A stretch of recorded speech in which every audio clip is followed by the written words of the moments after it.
2006 Ford Focus wagon.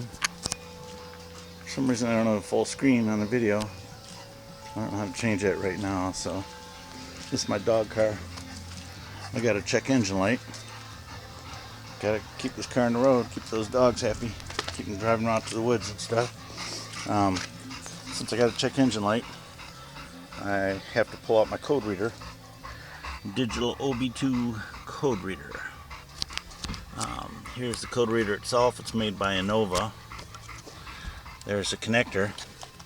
You plug that connector in. There's the lights. You go down underneath that. There's a storage box. And underneath that, you can see that connector right there in that panel.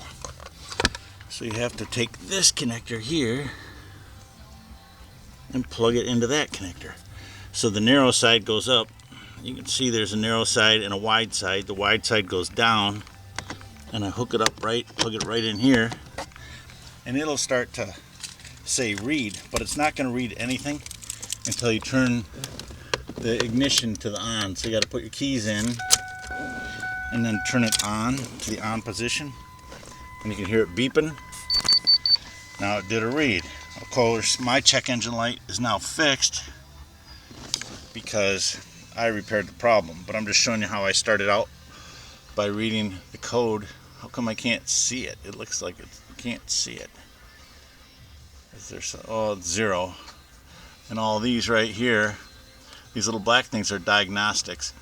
So what you want to do is you're going to fix the problem that the code tells you have, and then those little, you're going to have to reset or clear all the codes. So the first code, it'll appear here where that 0 is. If you want to see additional codes, you push the down arrow button and it'll tell you additional codes. And you might have 2, you might have 4, etc. So now the code that I had, I'm going to unplug that and turn off my ignition for now. It really doesn't matter, I guess, but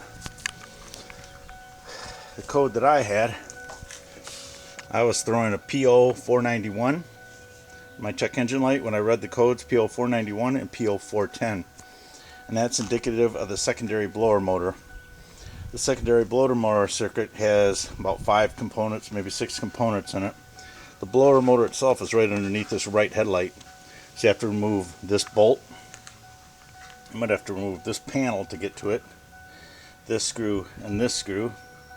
You got to probably remove at least 1 bolt off of here. After you remove that plastic panel, you get down here and this thing's held on with a bolt. You remove one side. The headlight comes out by lifting it up and then pulling it out, because there's a tooth that goes down that sinks straight down into a frame here and straight down into the frame over here. So you kind of got to leverage those teeth out of the sockets that they're in, then pull it forward. And then you have to remove 2 connectors on the back that are associated to each light bulb. The first thing you want to check when you have this kind of code is the fuse. Let's stop that dinging right now. I am going to turn it to on, because that'll show you what we have to do in the next few steps. First thing, you go check your fuse box. Okay, let me do an overview. There's a 4 amp fuse in the fuse box. There's I think fuse 4, F4. There's a relay R4. The current goes through the fuse 4. The relay switch is on, and it goes through the switch of the relay out to the secondary blower motor and to those blower motor solenoid, which is right here, this piece right here. So it's going to go through this connector into the solenoid, and what that solenoid does is it allows vacuum to come through the lower line. It has vacuum on the lower line all the time. The valve opens up, and then it allows vacuum to go out to this valve, which is the check valve, the silver one right here. So there's half as much vacuum going into the check valve as there is going into the solenoid, because there's a smaller orifice. The same is true of the air that's blowing into the check valve. There's twice as much air blowing into the check valve as coming out, and that's because it has a smaller diameter hose coming out. So when you see it blowing a lot of air in and not too much air out, don't be surprised. Or if you hear pull that vacuum line and it's going shh, and then you check the valve, you ignite you enable the valve and you look at the other side, you won't hear or feel anything. The only way you'll feel a vacuum on the other side of this line is to put it in your mouth. Step number one, you got to check your fuses. So this tab right here, you have to lift up. You have to lift it up and then lift up the thing. You can see there's two teeth right there, and those teeth go in, those two grooves drop right into the teeth. So you got to basically lift it up and then pull it up. I removed the fuse 4, which is this green one. I believe it's a 30 amp fuse, and I removed the relay, which is right there. That's R4, just for simplicity's sake. The first thing you want to do is check your fuse. This fuse has 2 blades, and somewhere in that plastic, I don't know if you can see it, the piece of metal connects one blade to the other. A lot of times when the fuse blows, that piece of metal opens up. So you want to check it with an ohm meter to make sure it's good. If that fuse is bad, your secondary blower motor will not work. So I have a Klein meter that measures voltage in ohms. The first setting I'm going to put it on is right here. See that ohm signal? That's an ohm symbol. So I'm going to take this arrow up at the top. It's kind of hard to see. I don't know if you can see the arrows pointing right at that ohm symbol. The one that's right to the right of that little arrow. That's ohms. That stands for ohms. Continuity. Resistance. So then you take your meter and you hook the meter up. You got 2 probes coming out, input and common, and this is the other side. When they're open, the thing says OL. That stands for overload, I guess. That's what I always thought of it as. When you close them, it'll go to 0. So when you put it on a good fuse, it should say 0. If it's a bad fuse, it's going to be opened up and say OL. In this case, we're going to monitor this fuse. Check right here. And you can see it says 0. When I remove the 2 lines, it goes back to overload. So we do have a good fuse. We don't have to worry about that. I'm going to turn off the ohm meter, plug the fuse back in right here. Might as well make it so the 30 is up. Okay, the next one is this relay right here. So you notice that 3 of the blades are going in the same direction, and 1 is facing the opposite direction. This is, I believe, the power is on one side and switches to the other side when it's enabled. So 1 is pin number 87, I think. Let's see, can you see that? And this one here, I think this one's pin 87.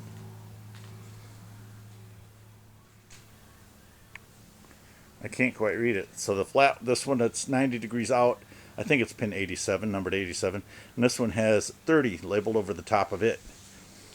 Those 2 pins, if you short them out, the blower motor will run. The ignition has to be in the on position.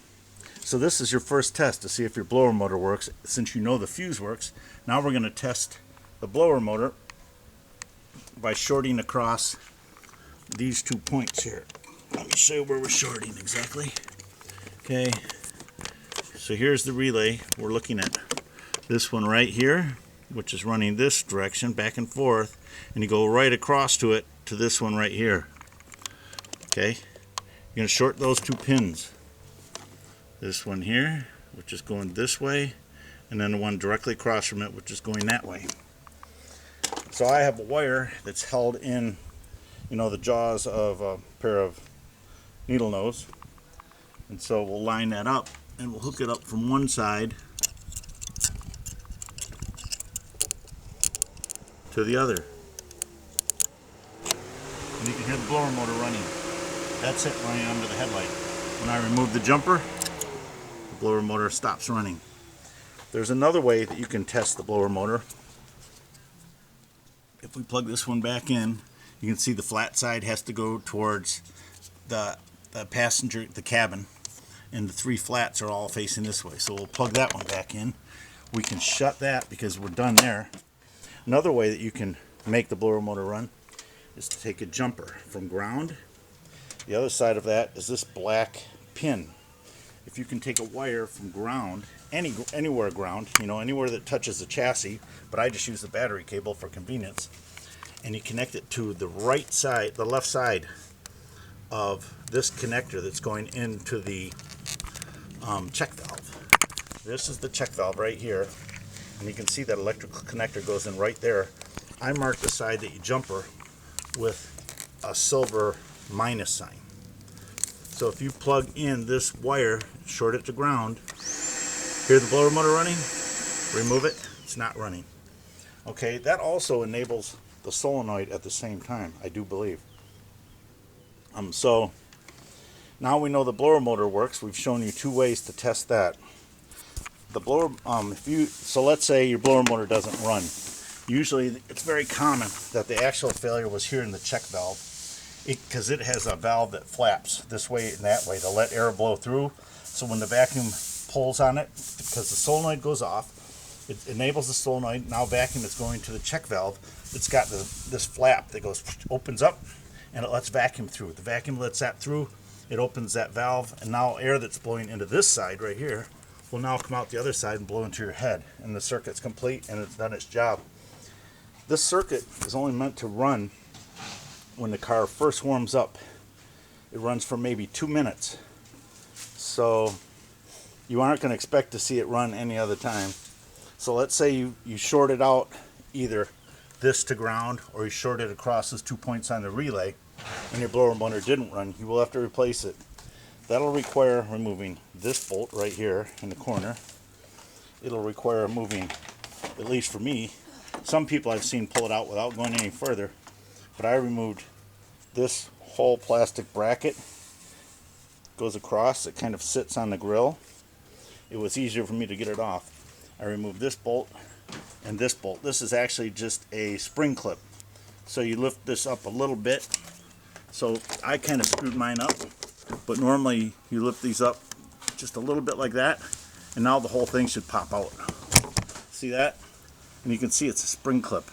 What happens is when you screw the screw back in, it expands the spring clip and it holds that plastic in place.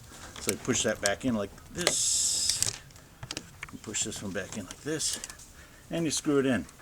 So if you have to remove it, those are not attached. You got to know that once that piece is up, then you get underneath. Maybe you got to pry it with a screwdriver or something, right? Get underneath the plastic and pry it up, and that whole piece will just pop off. It's just a spring clip. This one is actually held on to a bolt. The grill is held on by 2 bolts that are mounted to the frame.